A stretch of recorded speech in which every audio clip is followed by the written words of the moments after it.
This lecture workshop is about modifications for level 0. So to reiterate what the levels were, beginner level or level 1 are students who can do what you want them to do, they just don't know how to do what you want them to do. Intermediate level students are students who have probably taken at least 10 classes. They're starting to get an idea of yoga, or maybe they've been practicing for a couple of months and they're becoming familiar with the terminology and the names of poses, and they're kind of getting the picture of what things are about. Or they come in already with an understanding of their bodies because they're already athletic or active. And then, of course, advanced students would be students who have had a consistent yoga practice for probably a couple of years and are well-versed in the terminology. Maybe not necessarily advanced in the asana practice, because advanced can mean many things. And I don't think that an advanced asana practice is necessarily indicative of an advanced yoga practice. They're not necessarily one and the same.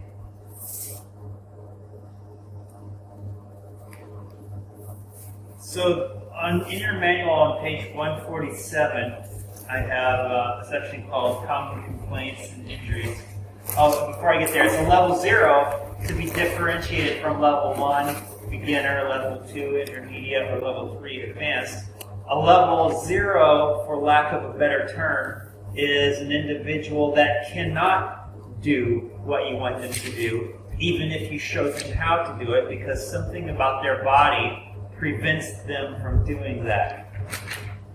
So they are either obese, or they've never exercised or used their body ever, or they have some type of injury that prevents them from doing things. All of these types of people would fall into what I would consider level 0. I don't know, what else should we call this? Why it's level 0? Is there anything else we should call it?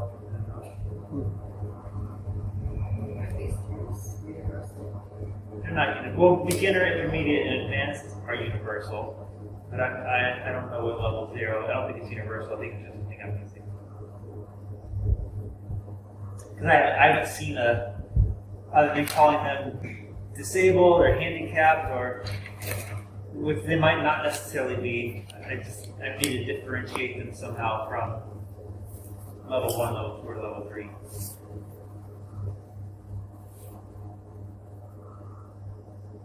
Primarily, you will come across people who are elderly or people who haven't used their bodies in years, and you'll come across people who are also recovering or suffering from some type of injury that prevents them from doing things. But I think the primary group here that might also overlap these other things would probably be someone who is overweight.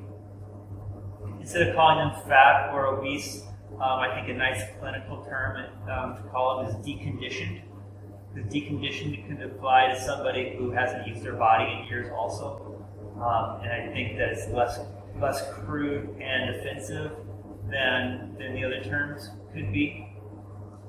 And it's a sensitive topic how to discuss this with people, because one group says that to use these words is fat shaming, and that we shouldn't try to shame anybody who has not taken care of their body.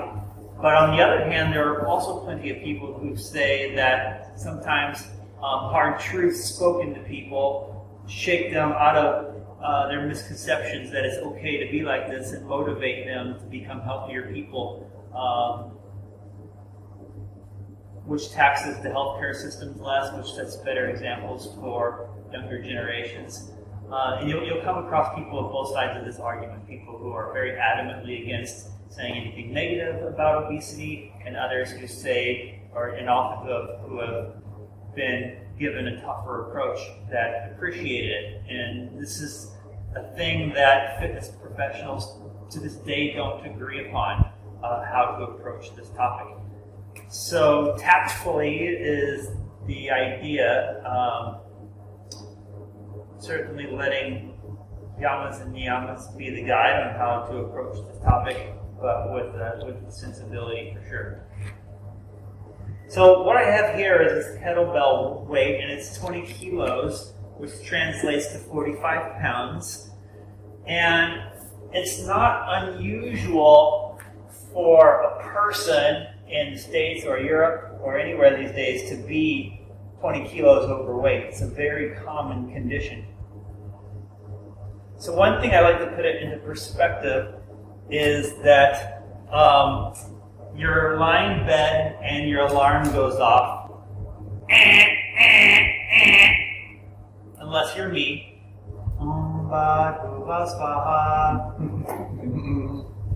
Regardless, the alarm goes off and you wake up. And before you even get out of bed in the morning, you reach over to your nightstand. You grab your 45 pounds, your 20 kilos, and you get up out of bed. And everything you do for the rest of your entire day, carry this weight with you.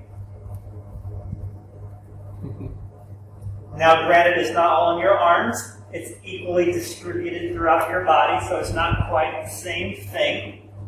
But it does tax and stress the body in a similar way.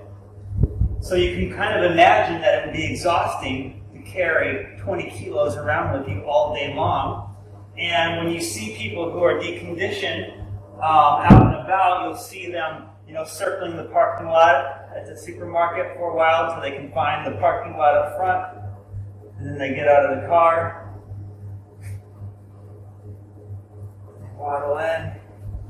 They look like they're under duress, just moving around oftentimes, people who are overweight. They easily run out of air. Their cardiovascular fitness is not well. They run out of gas. They run out of steam. And it takes a lot of extra effort for them to get around. So you have to kind of sympathize with their condition, even if you've never experienced it. I've never been overweight. I mean, in my 30s, I started to get a beer paunch in my belly, but it was never obese. It's just something I worked off in a couple months when I started being active again.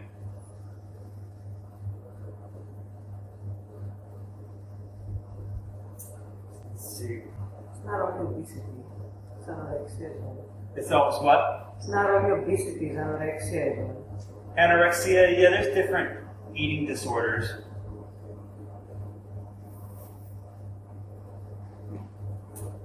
Yeah, just like there be people who have different injuries, not necessarily obesity, but obesity is the common one that overlaps a lot of them.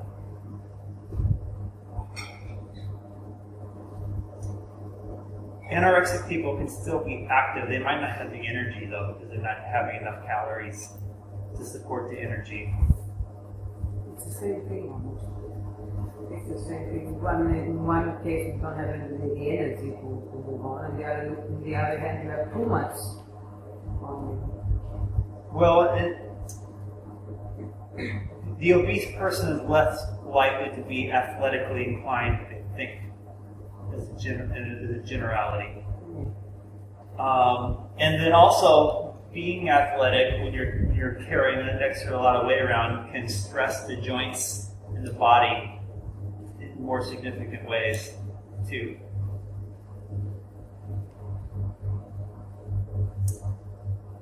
By and large, over 50% of Americans and Europeans are overweight. So this is the primary thing that you're going to come across, I think.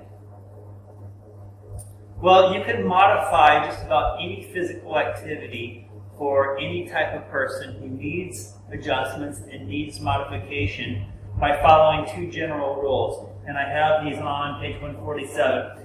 And the first one is to decrease the range of motion required for a yoga pose. For example, someone with bad knees does not need to squat so deeply into Utkatasana chair pose. They only need to bend their knees as far as they're able to without feeling pain. So one way to decrease is to modify a pose to make it easier is to decrease the range of motion. So instead of getting down into the squat, lessen the range of motion. Like this is the Bikram style of chair pose. You might not get all the way into it. You might not bend the knees until you touch the floor beside your feet. Crescent lunge. Decrease the range of motion. If you were to increase the range of motion, get deeper into that squat, make the legs work harder. Decrease the range of motion, don't get so deep into it. Chaturanga. Right? One of our modifications was if bending the elbows towards 90 degrees causes you to misalign the pose, don't bend them to 90 degrees. Or lessen the intensity by dropping the knees, which is the other thing. So one, you can decrease the range of motion to modify any pose, or two, lessen the intensity of the pose. Does this make sense? And this applies to everything. So a decrease in the intensity, such as what you might do for older populations or obese students, new students, or those with limiting injuries, they could benefit from a milder, softer, and gentler practice.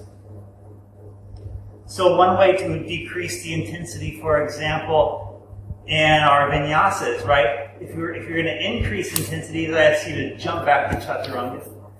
If you're going to lessen the intensity, you step back and then drop the knees as you lower into chaturanga. So that's a decrease of intensity. So intensity is basically the effort required to do something. How can you scale back the effort that's required to do something? Or lessen the range of motion. How can you scale back the distance that a person has to travel in their range of motion to accomplish the pose? Is that clear?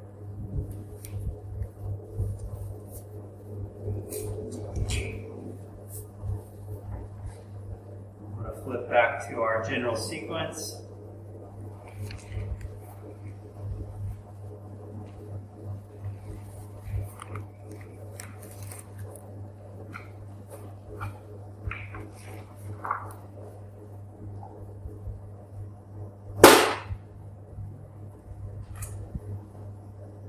Sukhasana, easy pose. This person might have a hard time sitting up all the way, so you'll need some pads or blocks to elevate the hips to help them sit up a little bit taller. So we'll lessen the range of motion. As the hips are elevated, the hips don't need to flex so much to have the spine lengthen. It's kind of how, on a fundamental level, elevating the hips makes this pose easier.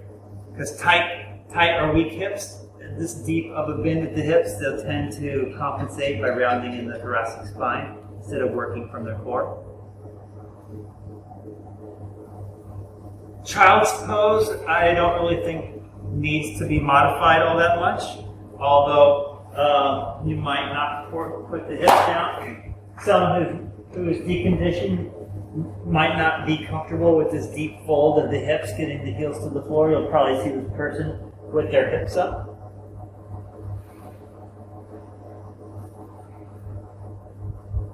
Tabletop, cat-cow, they can do all these things. These people can get up and down off the ground. So don't feel like you can't get them down on the ground. It's beneficial to get them to move around. Downward facing dog pose, you might have problems with someone who has no strength in their upper body or has problems with their joints. So one way we can lessen the range of motion is to break out a chair. The folding chair is a great yoga prop because they're almost universally found everywhere. Every single office building in the world has a folding chair. And there are actually even Iyengar style yoga chairs that do not have the back in them. You know, the traditional metal folding chairs, they have like this back that was welded on. Well, the Iyengar style just has the bar, and it doesn't have the back, so you can slide your legs or slide your body through them. At times, if you type in yoga chair on Google, you'll see what I'm talking about. It's just a basic metal folding chair without the back. Iyengar style studios will probably have a collection of these chairs, but you don't feel like you have to pay extra for a folding chair without its back. You can just buy a basic folding chair most of the time, and it'll be sufficient. But this comes as a handy prop because they're everywhere, so you can grab them and use them. And you can take a pose like downward facing dog that a normal person might, or that a level 0 person might not be able to use or perform, and decrease the range of motion and lessen the intensity by not making them hold the full weight of their body with their arms and their shoulders. Now the legs are doing most of the work, while the upper body is still doing a little bit of work. We make a big wider stance. Yeah. So a wider stance, a wider base makes things more stable. And also like a wider angle. Well, the further I take my feet back, the more my core has to work. So that might not be ideal. But otherwise, I think you still want them to engage the muscles in the same way that they would the regular version of the pose. Push from your side ribs, through your arms into your hands. Engage your back, pull your hips up. So you want to open the chest, open the shoulders, and find some degree of strengthening of the upper back and shoulders, but you're lessening the intensity and decreasing the range of motion. For poses like that, you want the folding chair to be on the mat itself. So being on the sticky mat, it's not prone to slide. You don't want to put this person in a position. You can see how terrible that might turn out.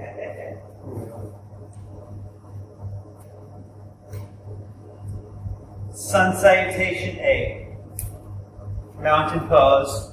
Doesn't really need much, but maybe if they need a wider base, a more firm and steady base, you can take their stance wider. Inhale, Urdhva Hastasana. Exhale, Uttanasana. Inhale, Ardha Uttanasana. And you're probably using the common names with this person for those of you who are struggling with the Sanskrit. Who, me? And then you told me not to study on today. Are you feeling guilty? I was just looking over my shoulder. No, not at all. My teacher told me don't study. Okay. Inhale, halfway lift. Exhale, step back, downward facing dog. Inhale, exhale, inhale, exhale, inhale, exhale. Step forward, breathe in, inhale, halfway lift. Exhale, fold. Inhale, reach all the way up. Exhale, mountain pose. Engage your core. Teach them how to engage the core. This person really needs how to engage the core. It might not be an obese person, it might be an elderly person, it might be your grandma, right? Most of you are young, so your parents aren't old enough to be at that stage, but maybe they are getting there.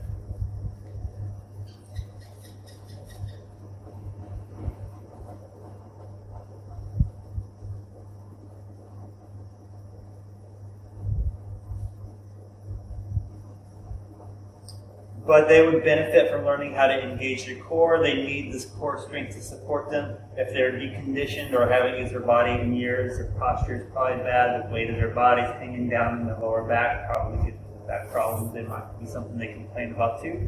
So they would most certainly benefit from an understanding of how to engage your core. Now, we kind of take out plank and chaturanga in this variation. But you can still work plank and chaturanga. You want to decrease the range of motion or lessen the intensity. If you want to work them in the anterior plane of motion, you can take them to the wall. Am I in the line of sight here, Ellie? And from the wall, we can do some push-ups. Maybe have them do 10 or 15 wall push-ups, so they can work the chest and shoulders in the same way that chaturanga does, and planks work the chest. Now, someone who hasn't worked their body in years, or someone who is overweight, These very basic things are going to put this person into a sweat already. This is a lot of work for them. Yeah. Yeah, well. On the wall. Yeah. I mean, Like, do we give them like Sakuranga, or we just like you probably wouldn't need to be so particular about it at this angle. We're more concerned with just building their chest and triceps and shoulders. Because they're not going to be doing the whole vinyasa transition with the shoulders.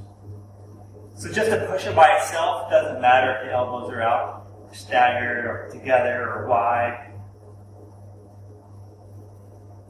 It's only when you add the vinyasa motion that the elbows particularly matter, so that we don't tear up the muscles of the anterior shoulder. Let me digress a little bit and back up. So this person would still benefit very much from establishing yogic breath. They would benefit tremendously from learning how to breathe better. Right? Breathing well, bringing the oxygen in the body really lowers stress and anxiety levels in a person. And a person's body is already stressed when it's weakened, when it's not strong. So breathing, all the breathing techniques that you would normally use before class still apply. This type of person, you're not going to put them through a 90-minute general sequence class. They are probably going to get through about 30 minutes of intense activity relative to their body, intense for them. They're only going to be able to handle about 30 minutes of intense activity before they're done. So I wouldn't expect that you're going to put them through a 90-minute private or a 90-minute class. This person is going to be good within an hour. So you could spend 5 minutes getting them into yogic breath, and then you can spend another 5 or 10 minutes going through warm-ups. We'll do a variation of Sun B in a second. And then you can do some other core work and some standing poses. And before long, you're going to be at 35 minutes in, and the majority of their work is going to be done. You can still then come back and do some counter poses. It would benefit them to do some twists, to do some hip opening, and then of course to have a 5-minute shavasana. And all of that stuff is going to easily take up an hour. You will start to notice that they're reaching their edge when they start procrastinating. They will do all sorts of things, like all of a sudden take a second trip to the toilet. Didn't you just go 10 minutes ago? Yeah, but I gotta go again. Or they'll go and they'll grab a sip of water and they'll grab their towel and they'll be toweling off, and you'll be like, wait, you just did that 5 minutes ago. We got some more stuff to do. And they'll be like, yeah, hold on a second, I'm thirsty. And so you'll recognize that they're just kind of procrastinating. It will happen with this person every time. Do you train anybody like this, James? Do you just let them? Yeah. You're not going to be a drill sergeant. So, has anybody watched The Biggest Loser? No. It's a TV show where they have these trainers acting all hard ass for TV like they're drill sergeants, and they put these people through a vigorous routine, and they have tremendous results during the show. These people lose 60 kilos over the months that they film the shows. But I read an article that the majority of people who go through this show put the weight back on once they're no longer having this person run them through the routines on a daily basis. Once they're left to their own devices again, they haven't developed the habits that are necessary to maintain it.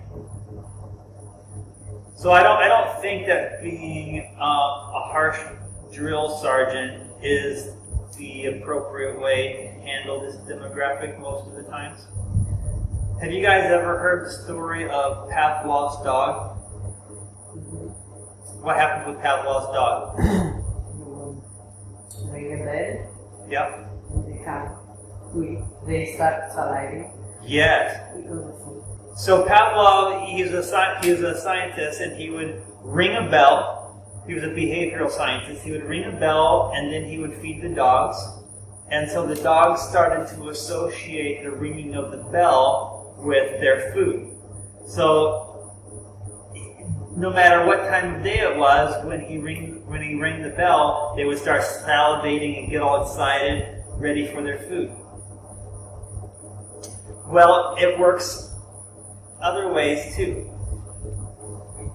If a person starts to associate you with negativity, every time I see Holly, I throw up.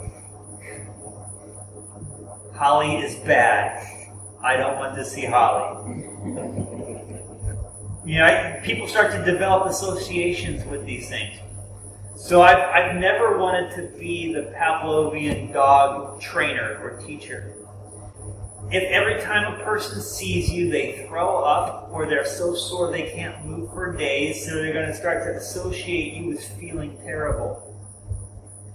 If every time they show up to their yoga practice or their yoga private and they can barely move for days, they're going to start to associate, oh, I can't do yoga. Every time I do yoga, I can't move for 3 days. Yoga's bad for me. And it might not be the case, but this is the mentality that they develop at a subconscious level. So you don't want to be the person that they associate with negativity. You want to be the person that they associate with positivity. You don't want them to associate physical activity or yoga negatively. You want them to associate yoga and physical activity positively. So my advice is, you want to push them harder than they are willing to push themselves, but not too hard. So they will start to procrastinate, they will start to try to slow things down, and you just talk them into a little bit more.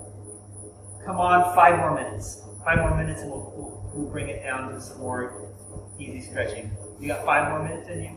Yeah? Okay, good job. Come on, let's do this. And you talk them into that.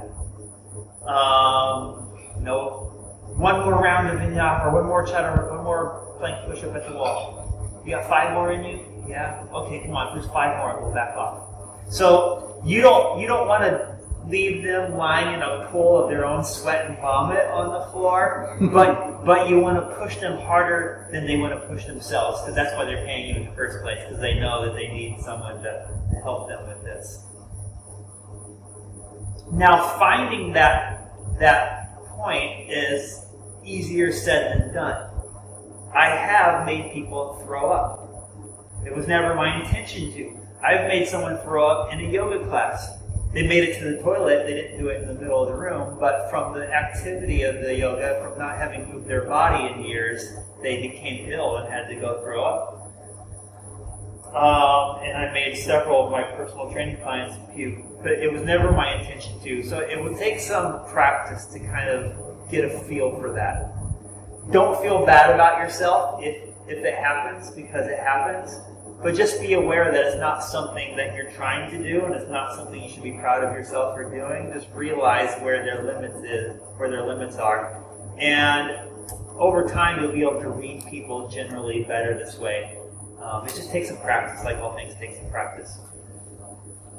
By and large, vomiting or being sore for a few days isn't going to be the deal breaker for this person. It's when it just continually happens that it starts to become ingrained to them, that they make this association with pain or illness and physical activity that you want to avoid. Is all that kind of clear? Sun salutation B.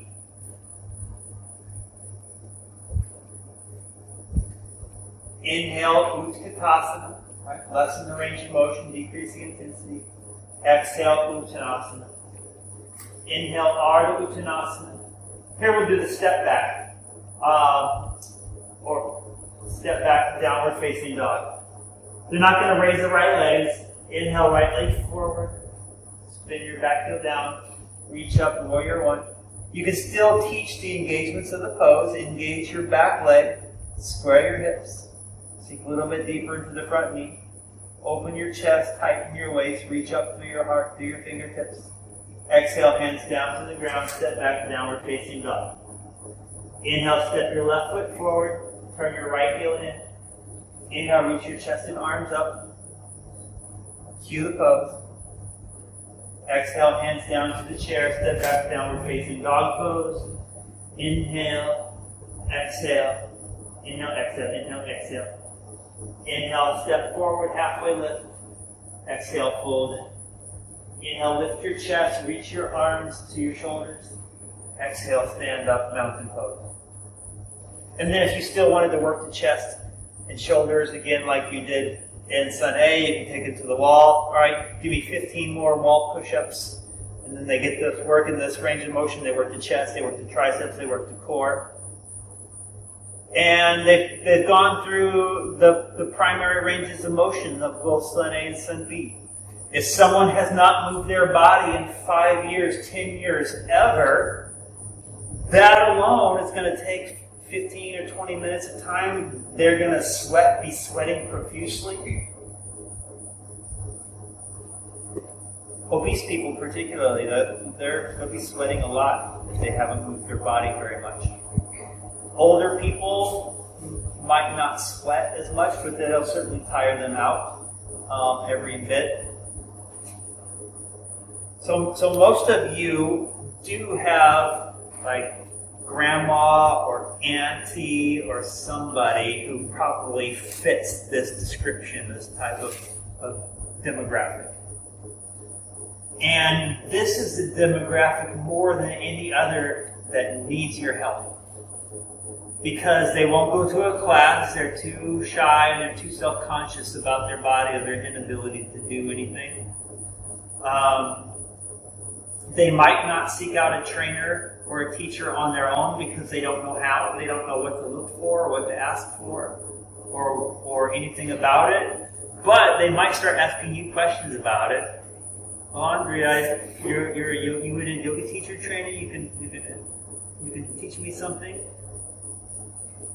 Yeah. Yeah, Grandma. yeah. She's 98. My grandma. She could benefit from breathing exercises. She could benefit from a few rounds of Sun A and Sun B like this. You know, you're not going to leave 98-year-old married, but I think it would benefit her from doing some stretching. You know, her knees are probably out, so I would be very Hips. knees and hips. But this sort of inhale, exhale, inhale, exhale, inhale, exhale, fold. Inhale, lift your chest, exhale, fold. Inhale, lift your chest, reach up. Just a basic range of motion. I think this would be good for They her. could do it sitting down. Yeah, they can do it sitting down. Like, Or she can walk at least. So if you want to get the hips, you know, have her walk. Inhale, reach up and step. Exhale, step your feet together. Inhale, exhale. Inhale, exhale. Inhale, exhale. And that would be a great exercise for a 98-year-old grandma. Engaging the core, working through ranges of motion.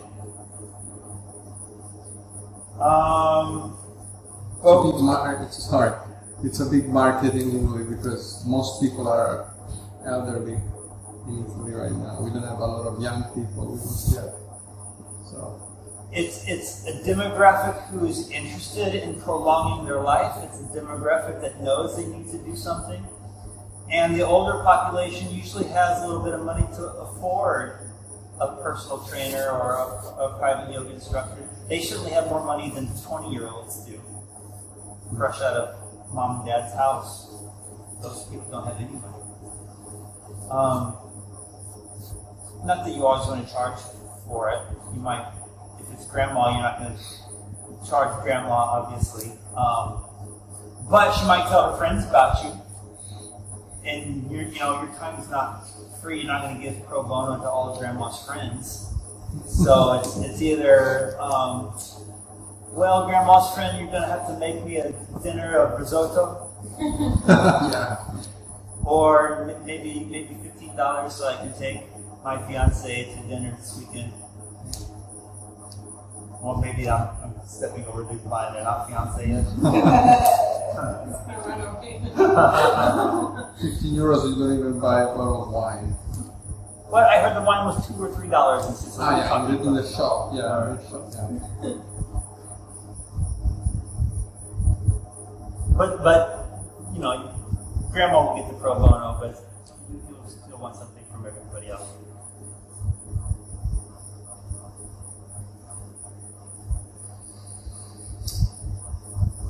You know, every teacher wants to teach the level 3s, the advanced people. The level 3s are the easiest group to teach most of the time. You know, especially if it's just a flow class. You don't have to do anything, you just tell them. Ardha Chandrasana, and they do it. You don't have to show them, you don't even have to cue it all the way. You save your breath because they know what it is. All right, level 3 advanced students, Sirsasana 1, headstand. You don't even have to demo it, they just do it. Their feet are up in the air before you finish saying it. But this level 0, this is going to require work. And so it's unfortunate that a lot of studios and places stick to beginner teachers with the beginner students because all the advanced teachers want to teach the advanced students. But it's actually harder to teach the beginners. You have to get very creative sometimes in figuring out how to modify these poses for their bodies. And the classes that I taught where this demographic was primary, the attendee, I wouldn't say level 0, but very basic beginner leaning towards level 0. I had a class like that I kept for 2 years, and it was the hardest class that I've ever had to maintain, but that class really improved my skill in teaching, having to think outside the box all the time to make things accessible to everybody. This level 0 person, more likely than not, will be a private client because it's too much to have a whole classroom of this demographic. Your head will explode trying to figure it out, and it won't work for them. This is a private client. What do you do if someone that shows up? Well, you teach them. You teach the class. So what I try to do is there's always going to be outliers in your class. Someone who doesn't quite fit with the program or fit with your plan. And you just make the best of it that you can. I don't change an entire class plan for one person. So I try to teach to 80 percentile. You know, there might be someone who's more advanced, that's an easy problem to have. There might be somebody who really can benefit from private instruction. But if there's 12 other people in their class who are fine with the program you showed up with, you can't derail your whole class for that one person. They just got to hopefully figure it out or do the best they can and be okay with that.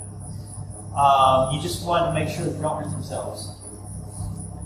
But this person, this outlier, the outliers that show up to your class, this is the perfect person to approach after class and upsell private instruction to. And I noticed that you could probably benefit from some private instruction. You know, this class might have been a little bit beyond your skill level today, but I think that if you work with a teacher one-on-one, we could improve your skills significantly. And they probably recognize that, so you just want to approach that in a way that is as neutral as possible in your presentation and doesn't make you feel bad about it. You know, you want to go up to them and say, you know what, you need a lot of help compared to those people. So that would not be the way to upsell them. You would just try to present it as much as possible. So you know what? Every time I've worked with an instructor one-on-one, I've seen my skill improve significantly, and I think that I saw you struggling a little bit in today's class, and I think that you could improve a lot if you had some private instruction where we could focus specifically on you instead of trying to fit you into the whole class like this. Is that something you'd be interested in? That would be an ideal person to upsell that to. We'll talk about that in tomorrow's Business of Yoga. When I say the word upsell, I don't mean that in a smarmy car salesman kind of way. I mean it in a way that it's mutually beneficial. You know, You are going to benefit from a private client because you get paid a little bit more for private clients than you do for a group class. And they're going to benefit significantly from having someone dedicate the entirety of their attention specifically to them. It's a win-win. So where was I? Getting back to putting the level 0 through the class. So we've made it to the standing pose series. So one thing, I guess we're at boat pose.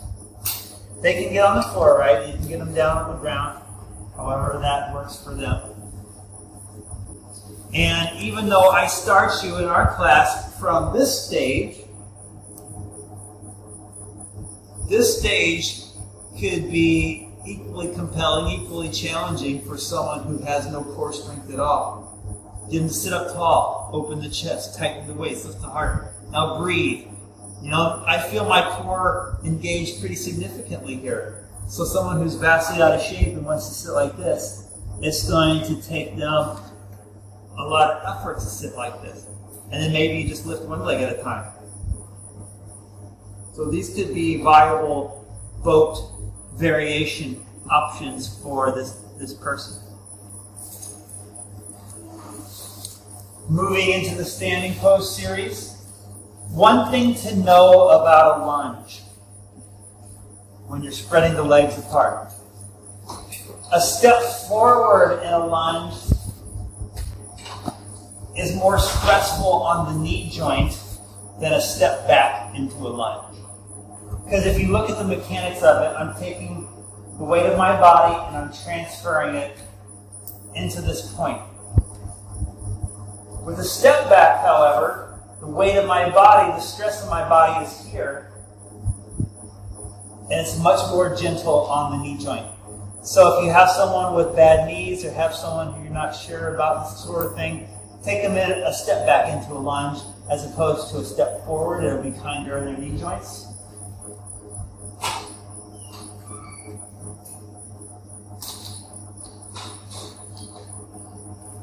So, Granny, step your left foot back into a lunge. Reach your arms to the front and back. Warrior 2. If their knees are to the point where they can't ground the foot, they're kind of weird looking, wider stance. Warrior 2. Don't get too concerned about the hips as you would do it. We want to strengthen the legs. Strong legs to keep them upright, keep them from falling over. You want to focus primarily on the work of the core and the openness of the chest in a pose like this. Warrior 2. Triangle pose. Straighten your front leg. Right hand to the chair, left hand up. Teach the same leg activations. You know, the stance is shortened, the stance is wider, but you want to align the legs properly so that they can strengthen the legs, open the chest, tighten the waist, lift your heart. Turn towards your left ribs. Triangle pose. Bend your front knee, reach your left arm overhead. Extended side angle pose. Ardha Chandrasana, probably not going to happen. I would not teach level 0 Ardha Chandrasana. But in these standing poses, they're working their leg strength, they're working their core strength. They're figuring out how to open up their chest and shoulders. These are valid, viable options for this demographic.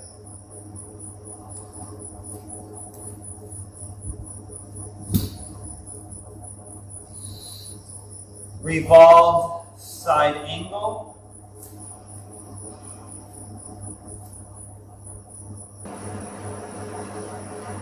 They're going to benefit from the rotation of the spine.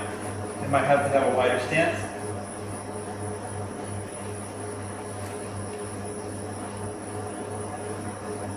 Maybe make it dynamic if it's not something they can hold and have them do a step back a few times. Breathe, Granny.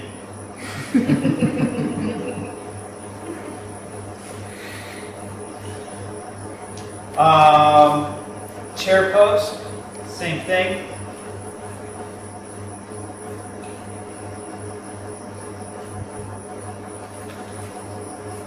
They'll benefit from the spinal rotation. They're strengthening the obliques, strengthening the core, opening up the chest, strengthening the legs and the glutes. Crow pose, forget about it. But Malasana, they might not have the knee mobility to get deep down into that squat, but they can do sort of a goddess pose on a chair, stretch the inner thighs. I think this would be a nice Malasana substitute. Garudasana, probably not going to happen. Tree pose certainly could happen. Right? We have this modification. We have our assists here, right?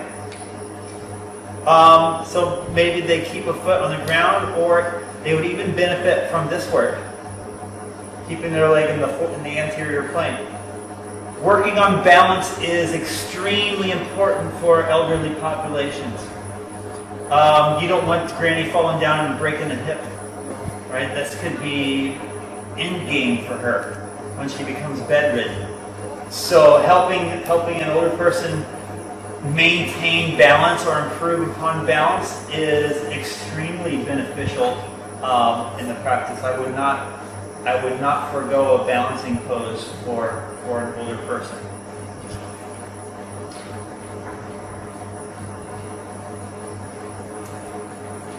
One-legged king pigeon, their knee problem is probably weak knees is probably going to prevent them from doing the regular version of the pose, but what else do we know? Huh? Modify, but then they have to be on their back. Yeah. Should we bring it to later when they're like strength, no? They can get up and down. Okay. They can get up and down. Maybe it's good for them to get up and down. Yeah.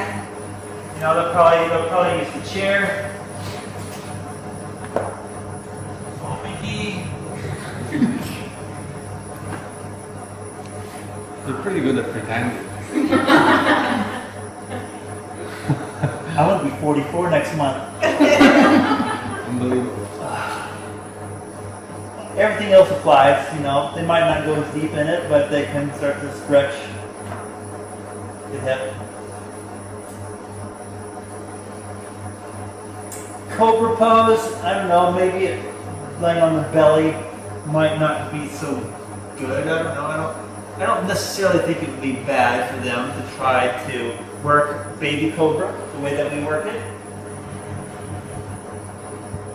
Engage your butt, Grandma. Lift your chest.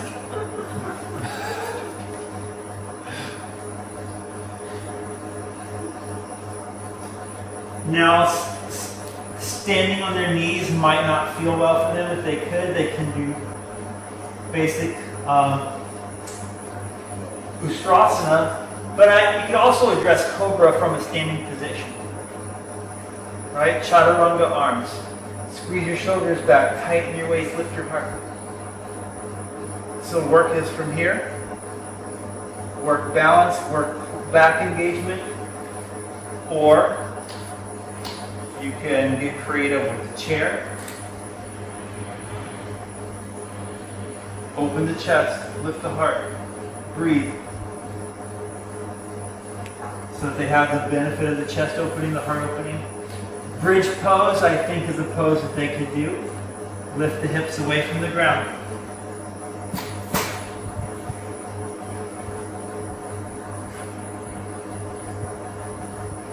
Maybe even make it dynamic. Inhale, exhale. Inhale, exhale. Wheel pose is not going to happen, but Paschimottanasana could happen. Janusirsasana might happen. You might need a block or a bolster to support the leg, and then it can fold over. Janusirsasana.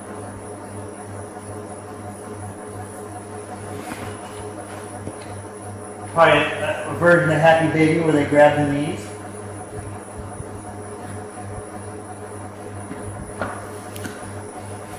Certainly Parivartanasana. Supta Baddha Konasana, maybe you have pads or bolsters underneath the thighs to help support them.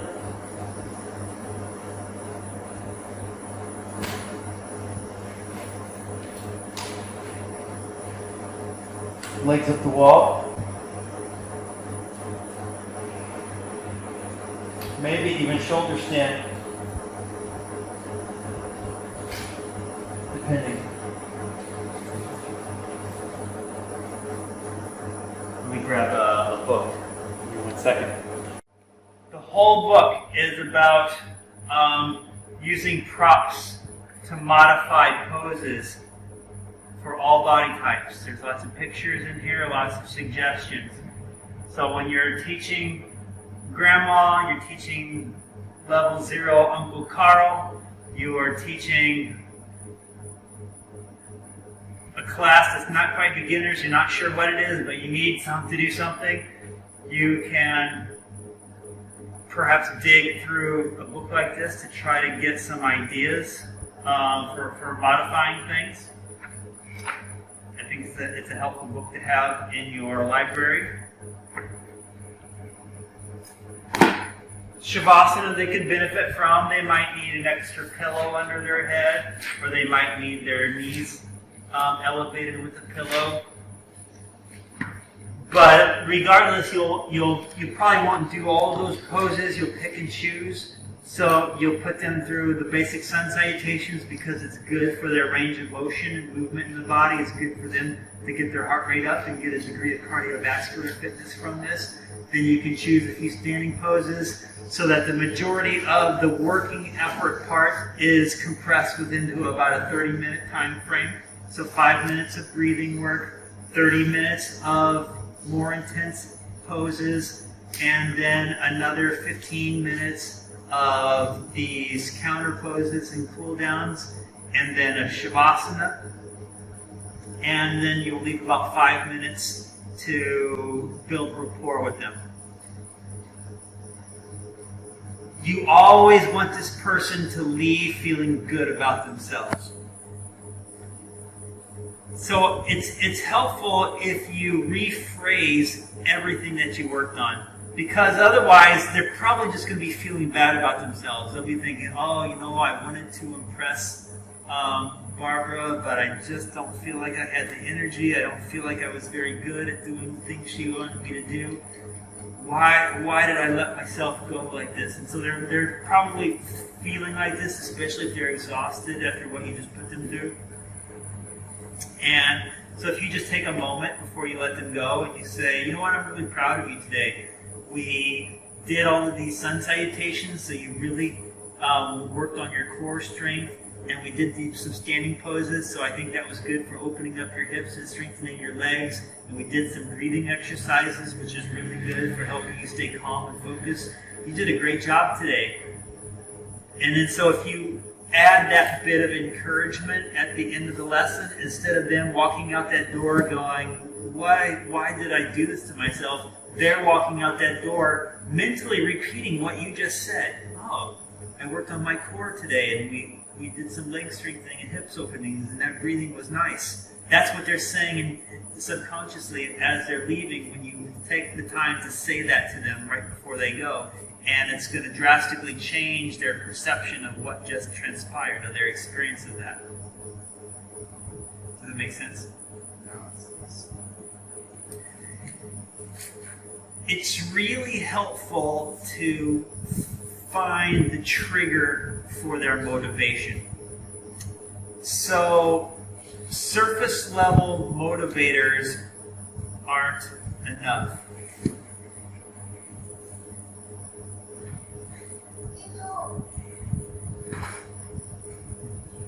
What are these? Presents. Presents? Thank you. Wow. At first, they're going to give you surface level motivations.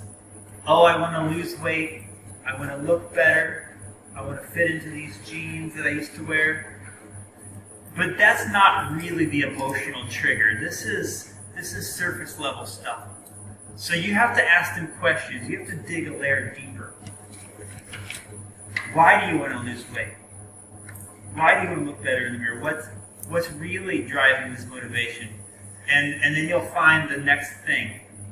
You know, I want to be a good example for my granddaughter. I want to be a good example for my daughter. I don't want them to let themselves go like me. I want them to grow up and be healthy. Or I want to live long enough to see, you know, my baby granddaughter get married and go to college. So you have to dig deeper than just the surface stuff that's about aesthetics. You have to find the emotional trigger, the real reason why. And these are things that they won't just give you. You have to ask questions to get a layer deeper. And then when they start to lose their motivation, because it's hard, and if you haven't developed a lifestyle habit around this, then you're struggling to continue to stay motivated. It's hard to schedule the time, to go through with the effort, to put yourself through this. But if you find that emotional trigger and you use that, you can keep them motivated, keep them coming back. You know, like that little pep talk at the end of class. You should be proud of yourself today. You strengthen your core, we strengthen your legs, we practice some breathing to reduce anxiety. And I'm sure that your granddaughter is going to be proud of you today, and she's going to see all the work that you're doing, and she's probably going to grow up and be a healthy person. So we tell them also that you might feel sore, you know, but that's okay. Yeah. So we don't have to Yeah, connect also the soreness with you. it's not a negative manipulation. Motivation is the hardest thing. It's the hardest thing to tap into as a trainer, as a teacher. And the only real way to tap into that motivation is through an emotional trigger. Or you pay them, but you don't want to pay them, you want them to pay you.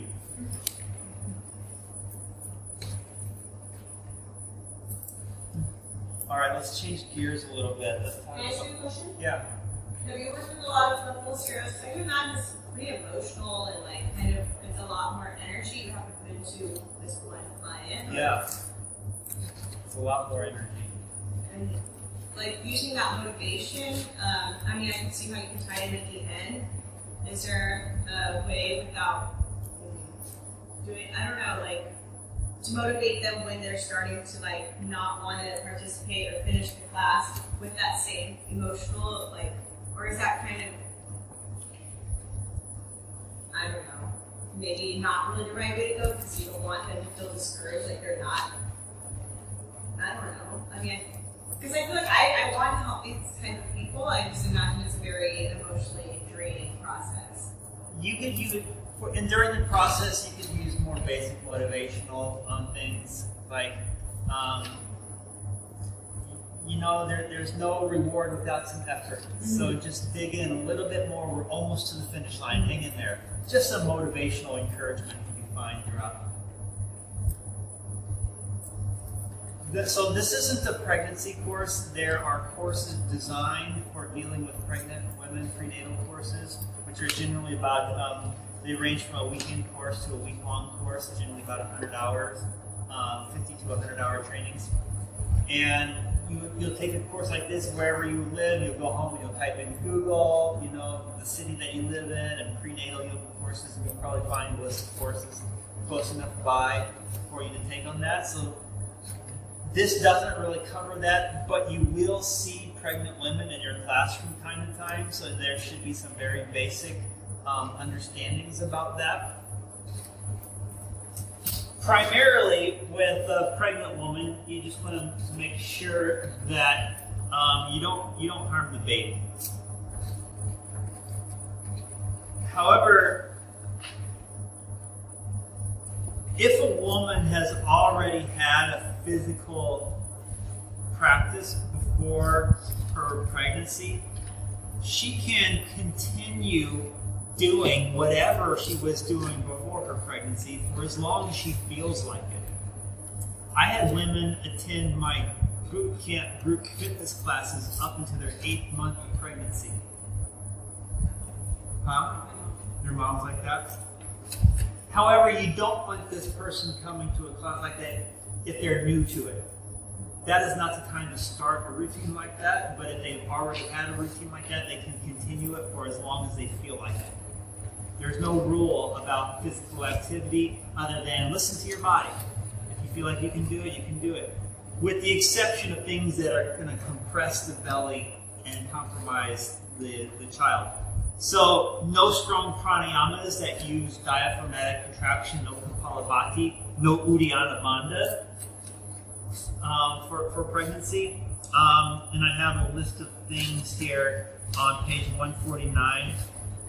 So no compression of the belly. This includes poses like forward bends, Paschimottanasana, or strong abdominal engagements like Navasana, boat pose, or Uddiyana Bandha, pulling the belly up and in, etc. Twisting poses, just no compression of the belly. Same thing with the chair pose variation. Open belly. Lying on the back for too long might be uncomfortable for them, like Shavasana, so it's fine if they lay on their side.